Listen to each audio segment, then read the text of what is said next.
Good evening. Welcome to the State of Business on RTV, and I am Rukshi Panditaratna. Let's take a look at the headlines first. President says proper measures will be taken to control entry of narcotics. New Air Force commander appointed. Now the news in detail.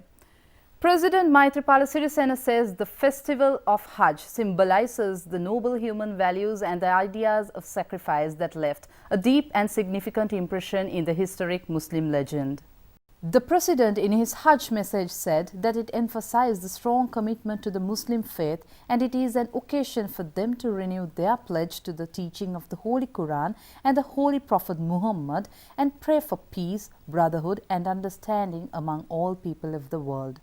The President added that the effects of the Hajj festival are very pleasing in a context where the world seeks the reflection of reconciliation through mutual respect for each other and their desire for coexistence.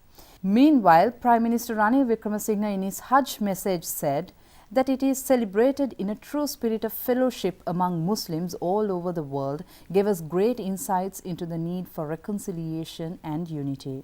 The Prime Minister said Islam teaches its followers to cast aside petty differences among the faithful, to share one's resources with the less privileged, and to live in harmony with one another.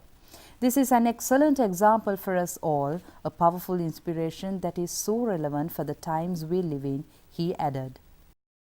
President Maithripala Sirisena says the government intends to come up with proper strategies to stop narcotics being smuggled into the country. Addressing an event at the BMICH, the President said curbing smuggling of narcotics into the country has become a challenging task.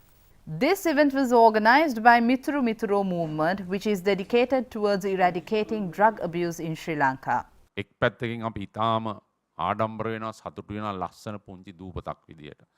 නමුත් තවත් පැත්තකින් අපි අභියෝගයකට මුහුණ දීලා තිබෙනවා. දූපතක් නිසා අපිට අපේ රට කොතෙක් දුරට වැරදි දේවල් වලට ජාවාරම්කාර ව්‍යාපාරිකයින්ට මොනතරම් පාවිච්චි කරන්න පුළුවන්ද කියන කාරණාව. අපේ රට ඇතුළට එන ප්‍රධාන වශයෙන්ම මුහුදින් එන මත්ද්‍රව්‍ය වෙනත් රටවල් වලින් විදේශයන්හි ජාවාරම්කාරයින්ගෙන් අද බරපතල අභියෝගයක් බවට පත් වෙලා තිබෙනවා. අපි ජාතික ආරක්ෂක මණ්ඩලය තුලත් පසුගිය දිනවල වරින් වර සාකච්ඡා කරලා අවශ්‍ය වැඩපිළිවෙළ යොදාගෙන තිබෙනවා. ත්‍රිවිධ හමුදාව සහ පොලිසිය ඒ වගේම රේගු මේ සියලු අංශ මේ මත්ද්‍රව්‍ය රට ඇතුළට එීම වැළැක්වීම සම්බන්ධයෙන් අවශ්‍ය ක්‍රියාමාර්ග දැන පසුගිය කාලයට වඩා විධිමත් කිරීම සහ සැලසුම් කිරීමත් කාර්යක්ෂම කිරීමත් කියන කාරණා. ඒ නිසා රජයේ වගකීම ඉෂ්ට කිරීමේදී රජයේ පැත්තෙන් ඒ සඳහා කරන සූදානම කොතෙක් දුරට ඒ රජයකට පමණක් කළ හැකිද කියන ප්‍රශ්නය තිබෙන සමාජයේ අභියෝග සමග ඔබ හැම කෙනෙක්ම පිළිගන්නවා. ඒ නිසා මෙය රජයට ත්‍රිවිධ හමුදාවට පොලිසියට රාජ්‍ය නිලධාරීන්ට පමණක් කළ හැකි දෙයක් නෙවෙයි. The organization has appointed former cricketer Roshan Mahanama as their brand ambassador and he received his letter of appointment from the President.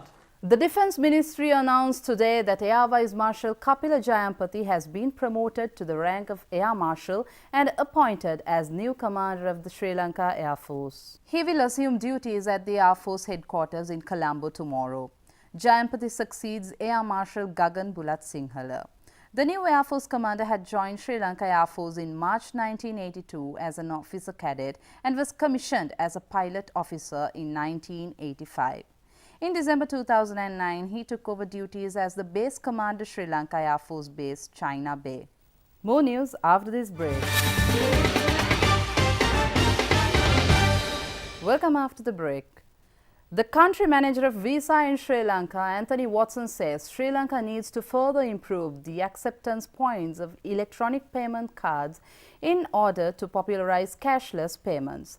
He expressed these views speaking at a forum organized by Payment Card Industry Association in Colombo recently. There are approximately 16 million electronic cards available in the market today from a population of 21 million approximate. That's a lot of cards when you work it out. Population of who's eligible to get a card. The usage rates of those are quite low. If you overlay then the number of point of sale terminals that are available to accept electronic cards being 43,000 terminals across the entire country, very concentrated towards the Western Province area largely, then it starts to make sense why we have so low of an activation rate or a usage rate. So one of the things that I think is critically important, and technology plays a really key role in this. Watson pointed out the industry stakeholders should work out a proper strategy to address technology barriers in order to take advantage of emerging opportunities.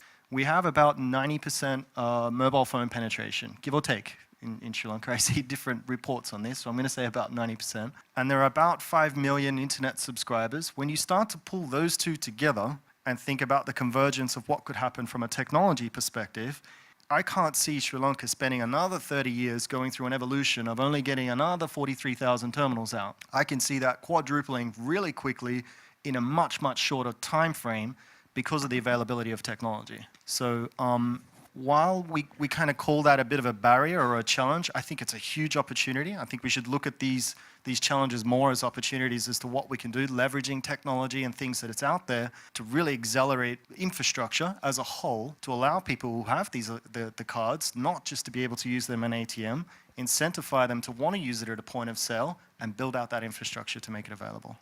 More news after this break. Welcome after the break. Issuing a report, the Institute of Policy Studies says the adoption of the Sustainable Development Goals along with recent ratification of the Paris Agreement on climate change has heralded a new era of development policy discourse.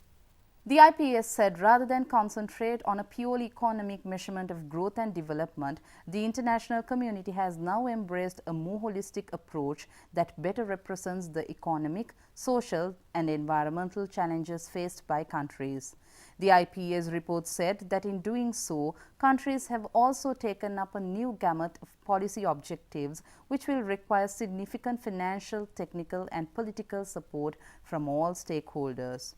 A key lesson from the previous development era led by the Millennium Development Goals is that developing countries cannot depend on developed countries to fulfill their obligations of development finance.